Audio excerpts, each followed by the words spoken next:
മക്കൾസ്, അപ്പം നമ്മൾ ഇപ്പോൾ വരയ്ക്കാൻ പോകുന്നത് 3 വശങ്ങൾ കോണുകളൊന്നും തന്നിട്ടില്ല, ആംഗിൾസ് ഇല്ല. 3 വശങ്ങൾ 3 സൈഡ്സ് തന്നാൽ നമ്മൾ എങ്ങനെയാണ് ട്രയാങ്കിൾ വരയ്ക്കുന്നത് എന്നുള്ളത് നോക്കാം. അപ്പോൾ നമ്മുടെ ഇവിടെ AB 7 centimetre, BC 6 centimetre, AC 5 centimetre. ആദ്യം തന്നെ നമ്മൾ AB 7 സെൻറ്റിമീറ്റർ വരയ്ക്കുകയാണ്. AB 7 സെൻറ്റിമീറ്റർ എടുത്തിട്ടുണ്ട്. അപ്പോൾ AB 7 centimetre. Okay, next BC 6 centimetre ആണ്. അപ്പോൾ നമ്മൾ വശങ്ങൾ മാത്രമേ നമ്മൾ എടുത്തുള്ളൂ അല്ലേ. അപ്പോൾ 6 സെൻറ്റിമീറ്റർ നമ്മൾ എന്ത് ചെയ്യാണ്, കോമ്പസിൽ എടുക്കുകയാണ്. കോമ്പസിൽ 6 സെൻറ്റിമീറ്റർ.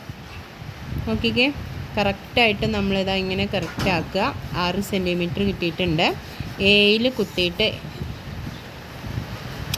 BC ആണ് 6 സെൻറ്റിമീറ്റർ. അപ്പം നമ്മൾ ബിയിൽ വെച്ചിട്ട് വേണം വരയ്ക്കാൻ കേട്ടോ. ബിയിൽ വെച്ചിട്ട് ഇതാ അങ്ങനെ കർവ് വരച്ച് കൊടുക്കുകയാണ്.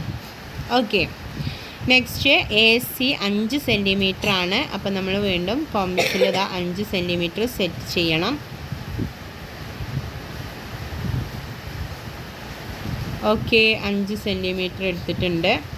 എന്നിട്ട് എയിൽ വെച്ചിട്ട് നമ്മളിതാ മുകളിൽ പിടിച്ചിട്ട് ഒരു കർവും കൂടെ വരച്ചു കൊടുക്കണം. ഓക്കെ, ഇപ്പം നമ്മൾ ജോയിനായിട്ട് ഒരു പോയിൻ്റ് കിട്ടിയിട്ടുണ്ട് അല്ലേ.